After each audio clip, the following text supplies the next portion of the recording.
we can have a kumbaya moment here, too. I've been at this a long time. I mentioned that I've been in the newspaper business for 20 years. I've also been blogging for quite a bit and seen the conservative blogosphere, conservative social media blossom. We're really at a coming of age now. And I've been at the intersection of old and new media for a while, and blogging is not new media anymore. It's not about old and new media, it's about right media and wrong media.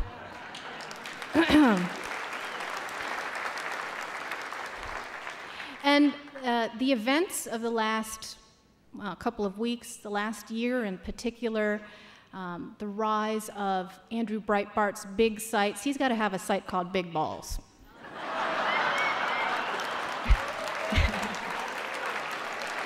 You know, a lot of us women have been, at the forefront for a long time. I mean, I've had my own many interactions with the mob, whether it was a crowd at Berkeley trying to shout me down for 45 minutes there in the land of the free speech movement, yelling shame, shame, shame at the top of their lungs while the C-SPAN cameras were rolling. Like I said, I've had my interludes with liberals who wanted to spit on me, silence me, call me a racist, call me far worse names. And all you conservative women out there know the special denigration that liberals have for us for betraying our chromosomes.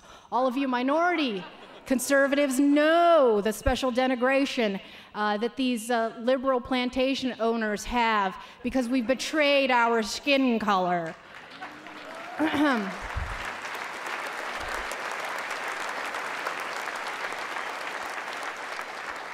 There is a role for each and every one of us to play, and it's that kind of diversity. See, we do celebrate diversity. I'm going to put that bumper sticker on the back of my SUV. We've got social cons and fiscal cons, paleo, neo. There's regional differences, and there are different styles, and we need them all. We need analysts, we need aggregators, we need agitators. The grassroots conservative movement is a body, it's a whole. We need heart, we need soul, we need muscle, we need mind, we need you all. And people always ask me, well, what role do I play? How do I get involved? Find your niche, find your style, and then go out and do it. And let me say something in particular to conservative bloggers. I think the developments of the last year have raised a question that I've confronted for my entire career in journalism. And that question is, who is a journalist? And at the beginning of my career, it was the Sorbonne-like gatekeepers who went to Columbia Journalism School who decided who was a journalist. And they defined the parameters, and they defined the credentials.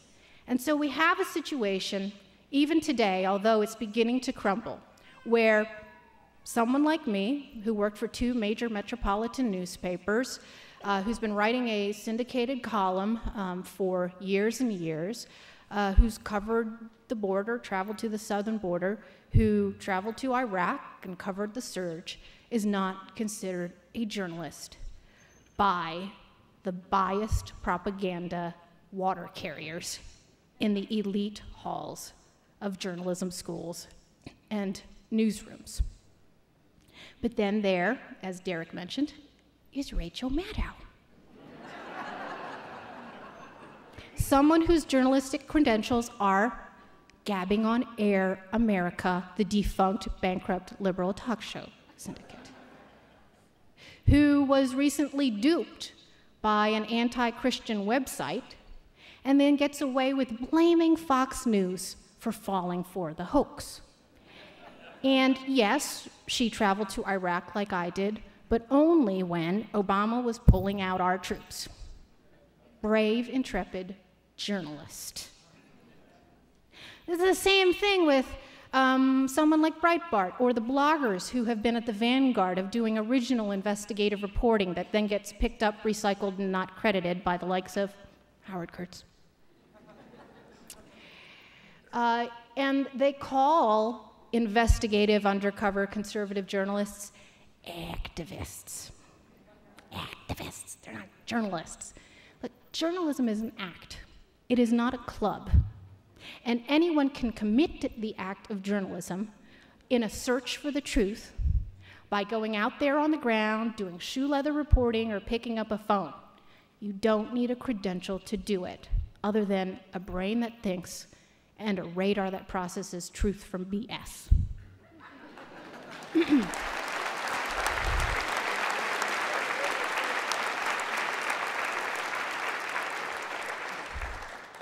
Let me give you a textbook definition of an activist. Linda Greenhouse. Familiar name? Should be.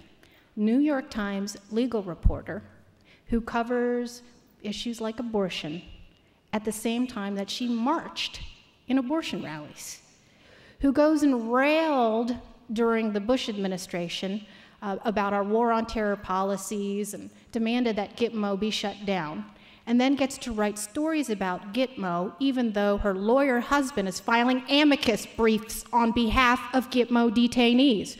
Conflict of interest? What conflict of interest? Bias? What bias? The world has changed immensely in the right media, wrong media world. The reality lag and the time lag has shrunk much more than when I was at the beginning of my blogging years.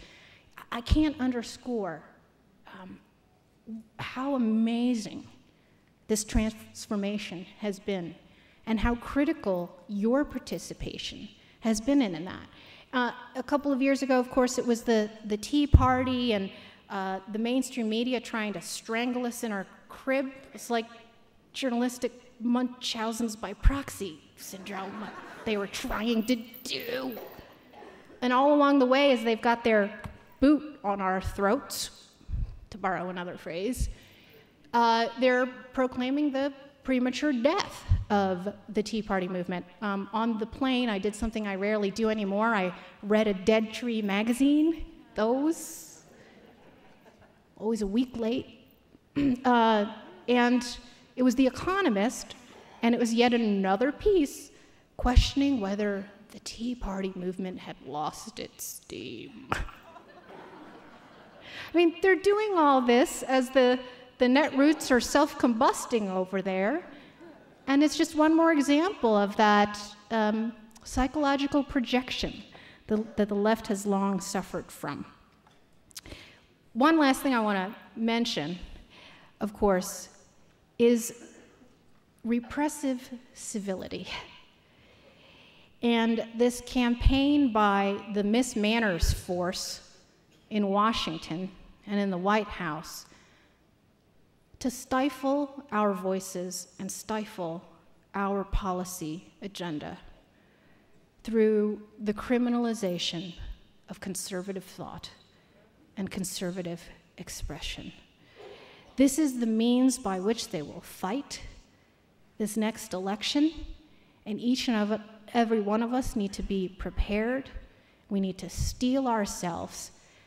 And whether you're fighting in your local city council or in your workplace, state legislature, I mean, this is where everything is happening with our grassroots movement, is at the local level. And that's where you make the most difference.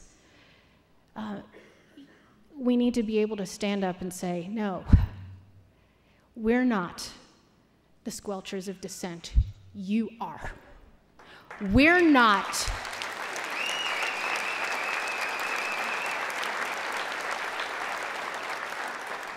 We're not the racists. 12 A's, you always have 17. You are. We are not the enemies of prosperity and freedom. You are, and you will not get away with it.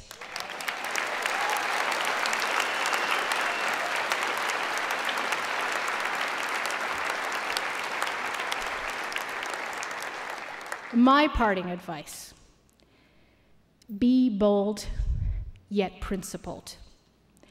Be fierce, yet humble. Cherish life. Keep the faith. Raise your children right, with a lowercase r and a capital one.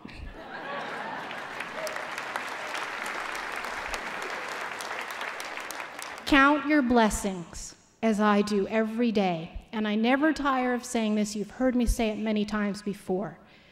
As a child of parents who were legal immigrants who chose to become Americans, I never take for granted any of the rights and privileges that have been granted to me as an American citizen.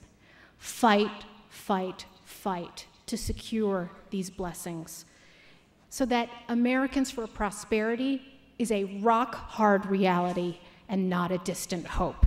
Thank you so much. God bless America. God bless you.